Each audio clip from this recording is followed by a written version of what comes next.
करें ताकि आप अपने आप को बीमारियों से बचा सके, क्योंकि चलते फिरते रहेंगे तो डेफिनेटली मोटापे जैसी कई बीमारियों के आप शिकार नहीं बनेंगे और आपके कई हेल्थ बेनिफिट्स इसके माध्यम से मिलते हैं।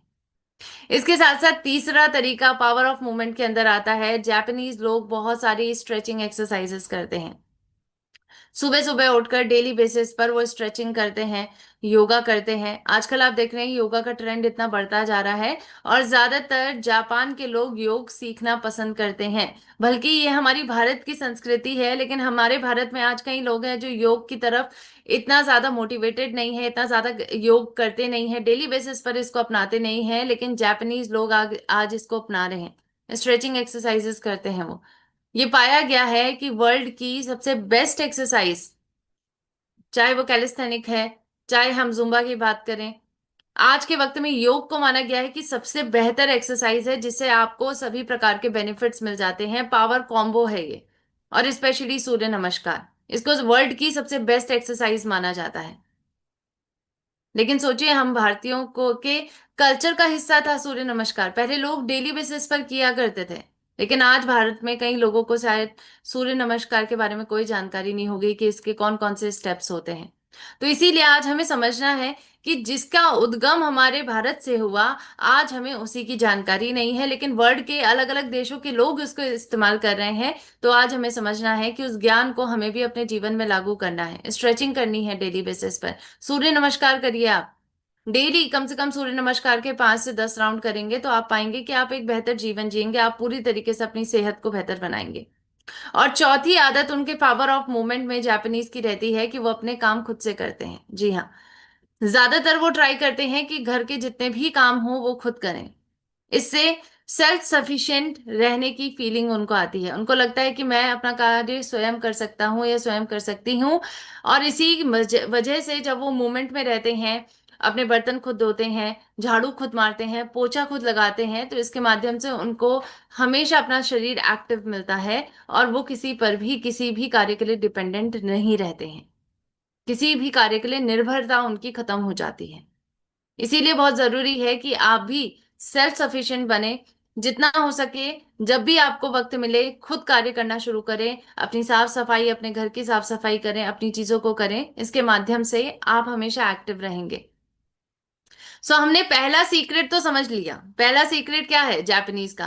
कि मूवमेंट में रहना है, चलते फिरते रहना है, हिलते डुलते रहना है। और बिल्कुल ये आदत आपको स्वस्थ बनाने में आपकी मदद करेगी। अब आइए चलते हैं जापानीज का दूसरा सीक्रेट समझते हैं। आज जापानीज ये मानते हैं कि अगर आपका गट सही है, यानी आपका पाचन सही है, तो आपका सब सही है। और एक्चुअली ये बात हमारा आयुर्वेद भी कहता है। और इसीलिए वहां पर एक बहुत अच्छा कल्चर है। और ये कल्चर मैं आपको समझाना चाहूंगी, इसको कहते हैं हम हरा हाची बू। क्या आप जानना चाहते हैं कि हरा हाची बू क्या है? चैट बॉक्स में मुझे यस लिख के बताइए कि यस मैम, हम हरा हाची बू को समझना चाहते हैं। ये क्या है हरा हाची बू? कैसे ये हमें हमें हमारे पाचन में मदद कर सकता है? क्या है ये आदत जो जापानीज अपनाते हैं? बिल्कुल, हारा हाची बू की प्रक्रिया में जापानीज का ये कहना है कि वो केवल 80% ही अपना पेट भरते हैं। अब मैं आपको दोबारा अपने आयुर्वेद की तरफ लेकर आती हूँ। हमारा आयुर्वेद क्या कहता है, हमारा नेचुरोपैथी क्या कहता है? हमारे नेचुरोपैथी में, आयुर्वेद में कहा गया है कि हमेशा अपने पेट को केवल आधा भरिए। आधा भाग अपने पेट का खाने से भरना है, एक चौथाई भाग अपने पेट का पानी से भरना है, इतनी जगह छोड़नी है। और अपने पेट की एक चौथाई हिस्से में आपकी हवा की जगह होनी चाहिए। तो अपने पेट में खाने का डिवीजन कैसे करना है कि आप 50% अपना खाना खाइए, 25% पानी पीने की जगह रखिए और 25% हवा की जगह रखिए। ये मानी जाती है हेल्दी ईटिंग हमारे भारतीय संस्कृति के अनुसार। और यही चीज इकिगाई के रूल्स में, यानी यहाँ पर जापानीज के कल्चर्स में कहा जाता है कि केवल 80% खाना खाइए। और आज वो एक्चुअली ऐसा करते हैं। और लेकिन सबसे बड़ी बात यहाँ पर है कि मैम, हमें कैसे पता चलेगा कि 80% कितना हुआ है? अब हम अंदर पे मापने के लिए कोई डिवाइस तो नहीं डाल सकते हैं कि 80% खाना हो गया, चलो अब खाना खाना रोक देते हैं। तो यहाँ पर 80% को समझने के लिए उनकी छोटी छोटी टेक्निक्स हैं जो आपको भी अपने जीवन में जरूर अपनानी होगी। एंड एक्चुअली हम वो अपने जीवन में अपना नहीं रहे हैं। अगर आप जानना चाहते हैं कि आपने कितनी ईटिंग की है, कितना खाना खाया है, कितने प्रतिशत आपके पेट में जगह बची है, उसको जानने के लिए सबसे बेहतर तरीका है कि आराम आराम से खाना खाइए। देखिए, 20% खाना जो होता है ना वो आपके खाने की नली के अंदर ही मौजूद होता है। और जब आप आराम आराम से खाते हैं तो एक खाने की नली के अंदर मौजूद 20% खाना आपके पेट में जब जाता है तभी जाकर आपके ब्रेन को सिग्नल मिलता है कि आपके पेट में जगह कितनी है। इसीलिए आपने देखा होगा कि कभी आप रोटी खा रहे हैं और रिदम टूटता है एकदम से, आपकी रोटी थोड़ा लेट में आती है तो आपको लगता है कि अरे मेरा पेट भर गया, अब मुझे दूसरी रोटी नहीं चाहिए। अचानक से ऐसा क्या होता है? इसके पीछे का कारण है क्योंकि जो खाना आपके नली के अंदर है वो जब पेट में जाता है तो उसके बाद आपको पता चलता है, सिग्नल मिलता है कि हाँ, मुझे कितनी जरूरत है, मेरा पेट और कितना भरना चाहिए। लेकिन आज प्रॉब्लम ये है कि हम बहुत जल्दी जल्दी खाना खाते हैं, और जब जल्दी जल्दी आप खाना खा रहे हैं तो डेफिनेटली इसके कारण आज प्रॉब्लम ये आ रही है कि ये जल्दी जल्दी खाना खाने की वजह से आपको नहीं पता चल रहा है कि आपका पेट कितना भरा हुआ है, कितनी जरूरत है, और आप अपने जरूरत से ज्यादा खाना खा लेते हैं, और इसी वजह से हम बीमार हो रहे हैं। और इसीलिए आज जापानीज कल्चर को अपनाइए, वो बहुत आराम आराम से खाना खाते हैं, और इसीलिए आज हमें भी आराम आराम से खाना खाने की जरूरत है। चबा चबा कर खाना खाइए। 32 बार आप जानते हैं कि खाने को चबाना चाहिए, लेकिन आज हम 32 बार नहीं चबा रहे हैं। तो 32 बार धीरे धीरे करके जब आप चबाएंगे आपके ब्रेन को पता लगता रहेगा, सिग्नल मिलता रहेगा कि आपने कितना खाना खाया, एंड डेफिनेटली आप ये 80% को समझ पाएंगे। यानी कभी भी अपने पेट को पूरी तरीके से नहीं भरना है, थोड़ी सी जगह हमेशा अपने पेट में रखनी है ताकि आप खाने को अच्छे से पचा सकें। दूसरी उनकी आदत खाने से जुड़ी हुई रहती है, ब्रेक विद इन ईटिंग, यानी खाना खाते खाते वो छोटे छोटे ब्रेक्स लेते हैं। हमेशा आपने देखा होगा कि जापानीज, अगर आप टिफिन देखेंगे तो वो बहुत छोटे छोटे खानों में खाना रखते हैं, यानी उनके जो टिफिन बॉक्सेस होते हैं वो बहुत छोटे होते हैं। और इन छोटे छोटे खाने के माध्यम से वो धीरे धीरे करके उसे खाते हैं, एक बार में बहुत सारा खाना नहीं खाते हैं। और इसी वजह से उनको पता रहता है कि वो कितना खाना खा रहे हैं, और ये ब्रेक जब आता है तो उनका पेट में जब खाना जाता है तो बेसिकली सिग्नल मिलता है कि हाँ, आपके पेट में इतना खाना है, और वो ओवर ईटिंग के शिकार कभी नहीं होते हैं। इसीलिए बहुत जरूरी है कि आज हमें भी ये समझना होगा कि एक बार में बहुत सारा खाना खाने की जरूरत नहीं है। थोड़ा थोड़ा खाइए, लेकिन धीरे धीरे कर खाइए। थोड़ा खाना है, धीरे खाना है, ये बहुत जरूरी है। इसके साथ साथ हमेशा जापानीज कल्चर में एक और बात पाई जाती है कि वो खाना सूर्य ढलने से पहले ही खा लेते हैं। और आप जो कहेंगे कि मैम बिल्कुल ये तो हमारे कल्चर का पार्ट था, लेकिन आज हम भूल चुके हैं। पहले हम भी सूर्य ढलने से पहले खाना खा लेते थे, लेकिन आज हम नहीं खा पाते हैं। कई कारण है, चाहे जॉब का कारण है या फिर आज हमारे लाइफस्टाइल कुछ इस प्रकार से हो गई है। लेकिन हमेशा ट्राई करना है कि आप सूर्य ढलने से पहले खाना खा लें, इससे आपका खाने का पाचन बहुत अच्छे से हो जाता है। इसके साथ साथ हमेशा आपको एक और बात का और ध्यान देना है कि जापानीज आज ज्यादातर क्या करते हैं, आपने देखा होगा कि वो नीचे बैठकर खाना खाते हैं। उनकी जो छोटी छोटी टेबल्स होती है जिसमें वो खाना रख के खाते हैं, उसको चाबुदाई कहा जाता है। और इन्हीं टेबल्स को वो सामने रखते हैं, नीचे जमीन पे बैठते हैं और फिर अपने खाने का इस्तेमाल करते हैं, क्रॉस लेग करके पद्मासन की स्थिति में या सुखासन की स्थिति में बैठ के वो खाना खाते हैं। हम भारतीयों का भी पहले सेम ही कल्चर था। हम भारतीय भी पहले इसी तरीके से खाना खाते थे, बैठ के खाना खाते थे, अपनी कमर सीधी करके खाना खाते थे। लेकिन आप जानते हैं कि जब से डाइनिंग टेबल आने लग गया है, तब से हमारा खाने का तरीका, तौर तरीका सब बदल गया है। अब हो सकता है कि कई लोगों के घरों में डाइनिंग टेबल हो, तो आप डाइनिंग टेबल में भी क्रॉस लेग करके बैठ के खाना खा सकते हैं। और इसके माध्यम से जो बेनिफिट आपको नीचे बैठ के खाना खाने का मिलता है, आपकी स्पाइन इरेक्ट रहती है, सीधी रहती है, आपका पाचन अच्छे से हो जाता है, आपकी आंतों के लिए अच्छा स्पेस मिलता है कि वो खाने को अच्छे से पचा सकें। तो इसके लिए बहुत जरूरी है कि आप या फिर नीचे बैठ के खाना खाएं, या डाइनिंग टेबल भी पे भी खा रहे हैं तो सुखासन की स्थिति पर बैठ के खाना खाएं। और इसके साथ साथ आपको एक और चीज बताना चाहूंगी, खाने से जुड़ी हुई है। जापानीज लोगों के खाने में 50% फल और सब्जियां रहती हैं। आप देखेंगे कि वो फाइबर बहुत ज्यादा खाते हैं, फल सब्जियां बहुत ज्यादा खाते हैं, सूप बना के ज्यादा पीते हैं। उनके खाने में अनाज बहुत कम मिलता है, लेकिन वो ज्यादा मात्रा में आज फल और सब्जियों का इस्तेमाल करते हैं। हमारी संस्कृति में भी ये बात कही गई है, आयुर्वेद में भी ये बात कही गई है कि फल और सब्जियों का खाना जरूरी है, आप अनाज कम खाइए। और यही चीज आज आईसीएमआर एनआईएन ने भी अपनी रीसेंट डाइटरी गाइडलाइन में रिकॉग्नाइज करा है 2024 में, कि आज अगर आप अपने खाने में 50% मात्रा में फल और सब्जियों का इस्तेमाल करते हैं तो ये आपकी सेहत को बेहतर बनाने में आपकी मदद करेगा। तो आज आपको इन सभी आदतों को अपनाना है। और खान पान से जुड़ी हुई एक और आदत मैं आपको बताना चाहूंगी जापानीज की, कि जापानीज आज इतादाकी मासु नाम की एक प्रक्रिया भी करते हैं। अब ये क्या है इतादाकी मासु मैम? इतादाकी मासु का मतलब है कि वह खाना खाने से पहले शुक्रिया अदा करते हैं, अन्य देवता का शुक्रिया अदा करते हैं, प्रेयर करते हैं, प्रार्थना करते हैं कि आज हमें खाना मिला है, उसके लिए हम शुक्रिया अदा कर रहे हैं। और एक सकारात्मकता के साथ वो खाना खाना शुरू करते हैं, क्योंकि जब इतादाकी मासू वो करते हैं तो उनके ब्रेन को सिग्नल मिलता है। ब्रेन समझ जाता है कि वो खाना खाने के लिए तैयार हो गए हैं, और ब्रेन आपके शरीर में ज्यादा से ज्यादा मात्रा में डाइजेस्टिव जूसेस बनाना शुरू कर देता है, मुंह में लार का स्त्राव ज्यादा होने लग जाता है, क्योंकि आपकी बॉडी खाना खाने के लिए तैयार हो जाती है। और इसीलिए प्रेयर करने की सलाह बार बार दी जाती है। क्या हम भारतीयों के कल्चर में भी ऐसा था? बिल्कुल था। हम खाना खाने से पहले पहले शुक्रिया अदा करते थे, सर्वे भवंतु सुखिना कहते थे, लेकिन कहीं ना कहीं आज हमारे कल्चर का जो हिस्सा है वो हम भूलते जा रहे हैं। तो इसीलिए कहा जा रहा है, going back to the old times, दोबारा पीछे जाना है और पीछे जाकर अपने कल्चर की उन चीजों को जरूर अपनाना है जो पहले आपको स्वस्थ बनाने में मदद करती थी। आज हमारी प्रॉब्लम क्या है कि आज ज्यादातर भारतीय कुछ काम करते करते खाना खाते हैं। हमारे लिए खाना खाने के लिए कोई अलग से टाइमिंग हम नहीं निकाल पाते, और यही कारण है कि आज कुछ काम करते करते जब आप खाना खा रहे हैं तो आप हमेशा एक अस्वस्थ जीवन जीते हैं। इसीलिए बहुत जरूरी है कि खाना खाने से पहले बिल्कुल प्रे करें, आप भगवान से शुक्रिया अदा करें, अन्नदाता को शुक्रिया अदा करें जिनके कारण आपको खाना मिला है। और ग्रेटिट्यूड की फीलिंग के साथ जब आप खाना खाना शुरू करते हैं तो इसके बहुत सारे फायदे मिलते हैं।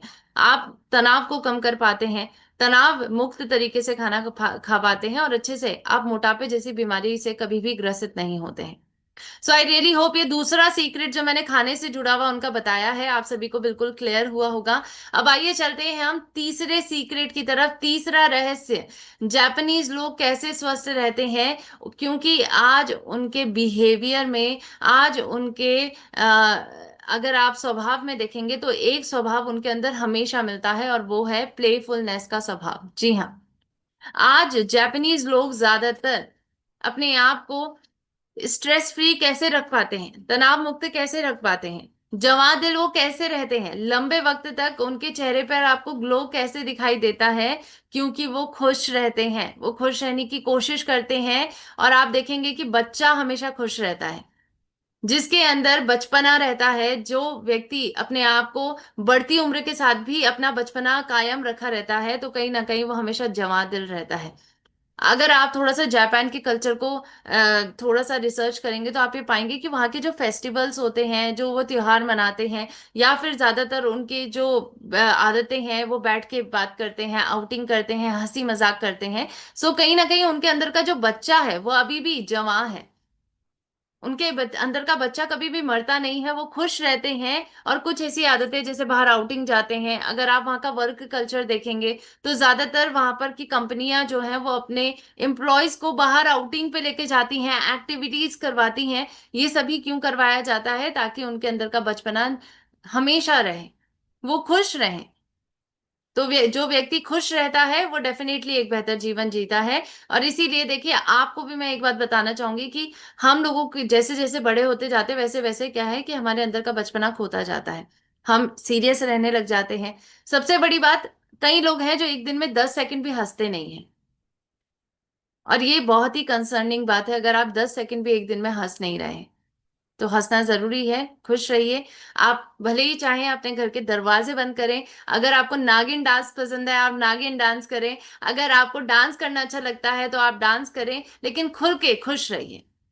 अपने परिवारजनों के साथ खुशी के साथ बात करिए, हंसते खिलते रहिए। तो बिल्कुल ये बहुत जरूरी है, ये जापानीज कल्चर का भी हिस्सा है। तो आपको हमेशा खुश रहना है। अब आइए चलते हैं जापान के चौथे सीक्रेट को जानते हैं।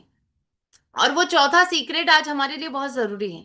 आपको मैं बताना चाहूंगी, जापान के व्यक्तियों की जब डाइट चेक की गई तो ये पता चला कि उनकी डाइट में वो भरपूर मात्रा में एक न्यूट्रिशन लेते थे, और वो न्यूट्रिशन है एंटीऑक्सीडेंट। उनकी डाइट में भरपूर मात्रा में एंटीऑक्सीडेंट मिलता है, क्योंकि वो ज्यादातर सी फूड भी खाते हैं। प्लस उनकी डाइट का एक और हिस्सा है जो उनकी एंटीऑक्सीडेंट की नीड को पूरा करने में मदद करता है, जो वो भरपूर मात्रा में ले रहे हैं, 70 साल से जिसका इस्तेमाल कर रहे हैं, जिसकी शुरुआत ही जापान से हुई है, और उसका नाम है गामा ओरिजिनॉल। जी हाँ, जापान के लोगों की डाइट में गामा ओरिजिनॉल बहुत पहले से उनका इनकी डाइट का हिस्सा रहा है। 1954 में इसकी डिस्कवरी जापान में ही हुई थी और जापान के लोग इस नेचुरल न्यूट्रास्यूटिकल का इस्तेमाल करते हैं, इस नेचुरल पोषण का इस्तेमाल करके आज अपने आप की एंटीऑक्सीडेंट की नीड को पूरा कर रहे हैं और इसके माध्यम से हमेशा अपने आप को स्वस्थ बना रहे हैं। हम भारतीयों की डाइट अगर आप चेक करेंगे ना, तो हमारी डाइट में सबसे कम मात्रा में एंटीऑक्सीडेंट मिलते हैं और इसी वजह से आज हम बीमार हैं। तो आज बहुत जरूरी है कि आज हमें भी अपनी डाइट में एंटीऑक्सीडेंट्स की मात्रा को बढ़ाना होगा और एंटीऑक्सीडेंट की मात्रा को बढ़ाने के लिए आज हमें गामा ओरिजिनॉल की जरूरत है। आपको मैं एक बहुत छोटा सा फैक्ट बताना चाहूंगी। सोचिए, जापान पूरे विश्व भर के 2% धान का उत्पादन करता है और हमारा भारत पूरे विश्व भर में 20% धान का उत्पादन कर रहा है। लेकिन फिर भी वो 2% वाला देश आज ज्यादा गामा ओरिजिनॉल का बहुत पहले से इस्तेमाल करता आ रहा है और हमारे भारत की धान कहीं ना कहीं वेस्ट हो रही है क्योंकि हम गामा ओरिजिनॉल का यूज नहीं कर रहे हैं। इसकी डिस्कवरी भले ही 2020 में हमारे भारत में हो चुकी है, हमारे भारत में भी अब गामा ओरिजिनॉल ऑलरेडी उपलब्ध है, लेकिन हम अभी भी जापान से बहुत पीछे हैं। भारत के कई लोग गामा ओरिजिनॉल का यूज नहीं कर रहे हैं और इसीलिए जागरूकता अभियान चलाया जा रहा है ताकि आप सभी को इस वंडर न्यूट्रास्यूटिकल के बारे में पता चले। आपको पता चले कि आज गामा ओरिजिनॉल जैसा एक उत्पाद हमारे पास मौजूद है जो हमें स्वस्थ बनाने में हमारी मदद कर रहा है। जापान के केईसीजी ड्रग डेटाबेस में ऑलरेडी इसको थेरेपेटिक कैटेगरी के अंदर रखा गया है। सोचिए, यानी एक दवा है, दवा के तौर पर इसको इस्तेमाल वहां पर किया जा रहा है और बहुत सारी बीमारियों पर काम किया जा रहा है, चाहे आपके मानसिक स्वास्थ्य से जुड़ी हुई हो या आपके शारीरिक स्वास्थ्य से जुड़ी हुई हो। तो गामा ओरिजिनॉल क्या है? ये भूरे चावल की भूरी परत से निकाले जाने वाला एक सफेद कलर का पाउडर है, यानी चावल के चोकर से निकलता है। एक शक्तिशाली कुदरती एंटीऑक्सीडेंट है और इसीलिए हमारे भारत में बहुत ज्यादा पोटेंशियल है कि हम मास स्केल में गामा ओरिजिनॉल को बना सकते हैं और अपने भारतीयों को उपलब्ध करवा सकते हैं ताकि हम सभी अपनी सेहत को बेहतर बना सकें। आज गामा ओरिजिनॉल को अलग अलग देशों की सरकारों ने रिकॉग्नाइज करा है। आप देख रहे हैं कि यूएसए की सरकार कहती है कि एंटी अल्सर एजेंट है। हमारी भारत की सरकार का मानना है कि एक न्यूट्रास्यूटिकल है, यानी एक ऐसा पोषण है जिसके अपने आप में बहुत सारे स्वास्थ्य संबंधी लाभ हैं। और आज अंतर्राष्ट्रीय मार्केट में आप चेक करेंगे तो 100+ इंटरनेशनल ब्रांड्स में गामा का इस्तेमाल ऑलरेडी किया जा रहा है। लगभग 2000 से 5000 तक की रेंज में अंतर्राष्ट्रीय मार्केट में गामा ओरिजिनॉल को बेचा जाता है, लेकिन हमारे भारत की स्थिति आज आप जानते हैं कि बहुत ही अफोर्डेबल प्राइस पर गामा ओरिजिनॉल को भारत में लॉन्च किया गया है ताकि हमारा भारत स्वस्थ बन सके। हर व्यक्ति, हर तबके का व्यक्ति आज इस गामा ओरिजिनॉल का इस्तेमाल कर सके, इसीलिए इसको इतने अफोर्डेबल प्राइस पे लॉन्च किया गया है, क्योंकि इस कंपनी का मिशन है, एपी ऑर्गेनिक्स लिमिटेड धुरी, आरसीएम परिवार, इन सभी का मिशन है कि आज हम सभी मिलकर इस गामा ओरिजिनॉल को घर घर तक पहुंचाएंगे ताकि हम भारत में स्वास्थ्य क्रांति लेकर आ सकें। और इसीलिए जरूरी है कि आज हम गामा ओरिजिनॉल का इस्तेमाल करें, क्योंकि सर से लेकर पैर तक की हर एक बीमारी पर आज ये काम करता है। हम गर्व से ये बात कर पाते हैं कि मैम जिसको गामा देते हैं उस व्यक्ति के शरीर में ढूंढ ढूंढ के गामा ओरिजिनॉल बीमारी को निकालता है और उनको स्वस्थ बनाता है। आज 18 प्रकार की बीमारियों पर प्रमाणित तरीके से काम कर रहा है। कोलेस्ट्रॉल को कम करता है, सूजन की रोकथाम, हड्डियों को कमजोर होने से बचाना, पाचन संबंधी समस्याएं, हाइपोथायराइडिज्म, शुगर जैसी तमाम बीमारियों पर गामा काम कर रहा है और इसीलिए गामा के बहुत सारे फायदे हैं। आज हम देख रहे हैं कि ये जितनी भी बातें बताई जा रही हैं ये क्लिनिकली प्रूवन है। सारी बातों को क्लिनिकल ट्रायल्स के माध्यम से ये सलाह दी जा रही है कि गामा आपको इन बीमारियों को के ऊपर लेना चाहिए। और अगर आप इन क्लिनिकल ट्रायल्स को देखना चाहते हैं, आप सभी से दरख्वास्त रहेगी कि आप www.original.in साइट के ऊपर जा सकते हैं और इस साइट को विजिट करके आप इन सभी क्लिनिकल ट्रायल्स को चेक कर सकते हैं। आपको बताना चाहूंगी, जिस कंपनी के माध्यम से इस प्रोडक्ट को लॉन्च किया गया है, जिसके माध्यम से इस प्रोडक्ट को हमारे भारत में बनाया जा रहा है, एपी ऑर्गेनिक्स लिमिटेड धुरी, उनके founder doctor A R Sharma ji आज एक विजनरी लीडर के तौर पर माने जाते हैं, क्योंकि उन्होंने लोगों को स्वस्थ बनाने का जिम्मा लिया है और इसी के चलते उन्होंने कई प्रोडक्ट्स ऐसे लॉन्च करे हैं जिसे भारतीयों को स्वस्थ बनाया जा रहा है, चाहे वो health guard rice brand oil की बात करें हम या गामा ओरिजिनॉल की बात करें, और इसी के चलते उनको कई सारे अवार्ड से सम्मानित भी किया गया है। अगर आप प्योरिटी स्टैंडर्ड पर बात करें तो हमारे भारत का गामा ओरिजिनॉल आज एक बेहतर क्वालिटी, एक बेहतर क्वांटिटी और अफोर्डेबल प्राइस पर आपको मिल रहा है और ऑलरेडी इसको 103.77% की प्योरिटी स्टैंडर्ड मिल चुका है। यानी जापान की सरकार, जापानीज स्टैंडर्ड के अनुसार ये देखा जाता है कि हमारे भारत का गामा ओरिजिनॉल ज्यादा प्योर है, ज्यादा अच्छी क्वालिटी का है।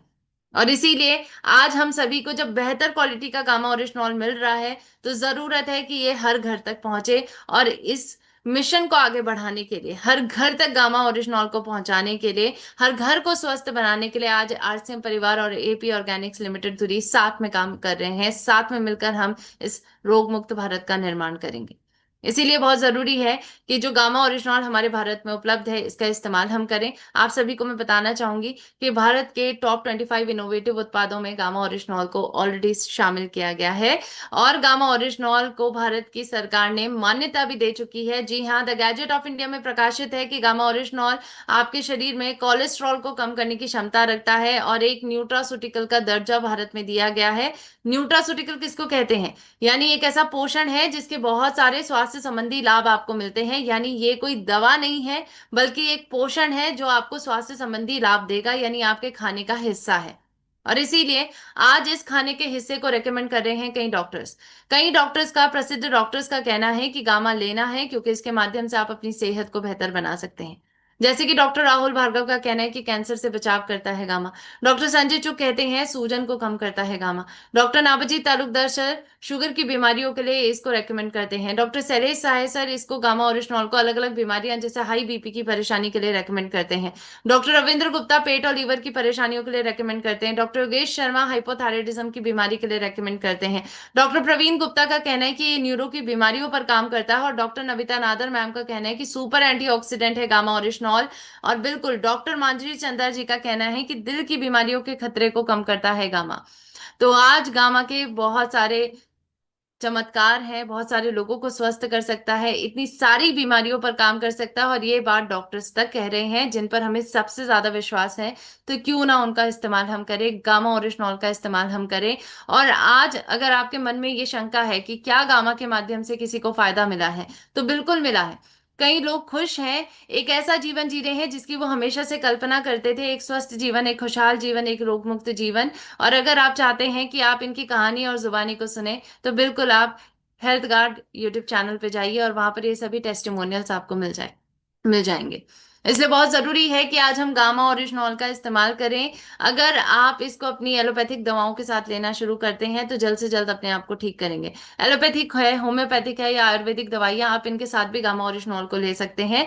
और इसके साथ साथ आपको बस ध्यान देना है कि एक एक महीने में जांच करवानी है, ताकि आप अपनी दवाइयों की डोजेस को मेंटेन करवा सके डॉक्टर के माध्यम से। क्योंकि गामा के माध्यम से आपकी दवाइयां भी बंद होती हैं, लेकिन उसके लिए जांच करवानी जरूरी है। और इसीलिए आज देखिए, दवाइयों को कम करना क्यों जरूरी है, क्योंकि दवाई भी आज बीमारियों का स्रोत बन चुका है। अगर आप लंबे वक्त तक दवाइयों पर निर्भर रहेंगे, तो आपको अन्यथा बहुत सारी बीमारियां हो जाएंगी। और ये बात सर विलियम ऑस्लर भी कहते हैं कि अगर कोई व्यक्ति दवा लेता है, तो उसको अपने आप को दो बार रिकवर करना पड़ता है, पहले तो बीमारी से और दूसरा दवाइयों से, क्योंकि दवाइयों के अपने आप में साइड इफेक्ट्स हैं। और इसीलिए गामा आपकी इसमें दोनों में मदद कर रहा है, आपको स्वस्थ भी बना रहा है और आपको रोग मुक्त बनाने के साथ साथ दवा मुक्त जीवन भी दे रहा है। और इसीलिए गामा हमें लेना है। कैसे इस्तेमाल करना है? बेसिकली आपको हमेशा एक फॉर्मूला याद करना है, पहले गामा फिर खाना। पहले गामा ओरिजिनॉल लीजिए, फिर खाना खाइए। और ये कार्य आपको दो बार करना है। सुबह नाश्ते से पहले गामा ओरिजिनॉल को लेना है थोड़े से पानी के साथ, फिर अपना नाश्ता लीजिए। इसी प्रकार से रात के खाने से पहले गामा की दूसरी कैप्सूल लेनी है, और फिर अपने रात का खाना खाना है। अगर आप अस्वस्थ व्यक्ति हैं, अस्वस्थ व्यक्तियों को 2 कैप्सूल सुबह, 2 कैप्सूल शाम खाना खाने से पहले लेनी है। अगर आप गंभीर बीमारियों से ग्रसित हैं, तो 2 गोली सुबह, 2 गोली दोपहर और 2 गोली शाम खाना खाने से पहले जरूर लीजिए। और इसके माध्यम से अपनी कई बीमारियों से राहत पाएं। हमेशा के लिए इनको टाटा बाय बाय कह दें। और एक डिजीज फ्री इंडिया, जिस मिशन पर आप काम कर रहे हैं, हम काम कर रहे हैं, मिलकर काम कर रहे हैं, इस मिशन को हम घर घर तक पहुंचा सकें, आप तक पहुंचा सकें। और इसके लिए आपको इन सभी जानकारियों को जीवन में अपनाना होगा। जो ये लाइफस्टाइल पर बातें बताई जा रही हैं, गामा पर बातें बताई जा रही हैं, ये सभी बातें आपको ये छोटी छोटी वीडियोस में भी बताई जा रही हैं, जो आपको for ever healthy Vidisha YouTube channel पे मिल जाएंगी। तो इन वीडियोस को भी आप देख सकते हैं और लाइफस्टाइल के ऊपर टिप्स ले सकते हैं। और आज जो हमने जापानीज सीक्रेट्स को जाना है, इन सीक्रेट्स को अगर हम भी अपनाने लग जाएं, इस ज्ञान को जिसको हमने पहले विश्व को दिया था, आज इस ज्ञान को अगर हम अपनाने लग जाएं तो बिल्कुल हम भी अपने आप को सेहतमंद बनाएंगे। और गामा ओरिजिनॉल तो आपकी डाइट का हिस्सा होना ही होना चाहिए, क्योंकि ये आपको स्वस्थ बनाने का जरिया बन चुका है, आपको एक रोग मुक्त जीवन देने का जरिया बन चुका है। तो बिल्कुल इसको अपनी थाली का हिस्सा बनाइए और इसका इस्तेमाल डेली बेसिस पे करिए। अगर आपको अधिक जानकारी चाहिए या हमसे किसी भी प्रकार की सहायता की जरूरत रहती है तो आप हमसे बात कर सकते हैं। 8847312706 हमारा हेल्पलाइन नंबर है। 9306305687 भी हमारा हेल्पलाइन नंबर है। आप हमसे इंस्टाग्राम में भी जुड़ सकते हैं, healthguard_ap नाम से हमारा इंस्टाग्राम चैनल है, और हेल्थ गार्ड गामा ओरिजिनल नाम से हमारे यूट्यूब और फेसबुक पर चैनल है, तो आप हमसे वहां पर जुड़ सकते हैं। सो आई रियली होप आज जो हमने जाने हैं रहस्य, इन रहस्यों को अगर आप अपनाने लग जाएंगे तो ये रहस्य आपको भी स्वस्थ बनाएंगे। सो इसी के साथ आप सभी का मैं बहुत बहुत धन्यवाद अदा करती हूँ। माइक हैंड ओवर करती हूँ सर को। Over to you sir, thank you so much. Thank you. तो चलिए सब साथी पहले रिस्पेक्टिव सर के पास चलते हैं। Welcome sir. जी बहुत बहुत धन्यवाद सर। ये देखिए, समझने की बात यह है कि अगर हमें स्वास्थ्य क्रांति करनी है, हमें दुनिया को रोग मुक्त बनाना, तो पहले खुद को रोग मुक्त बनाना होगा। हमें वो जीवन जीना आना चाहिए। हमें वो केवल ज्ञान ही नहीं, बल्कि हमारे जीवन में वो चीज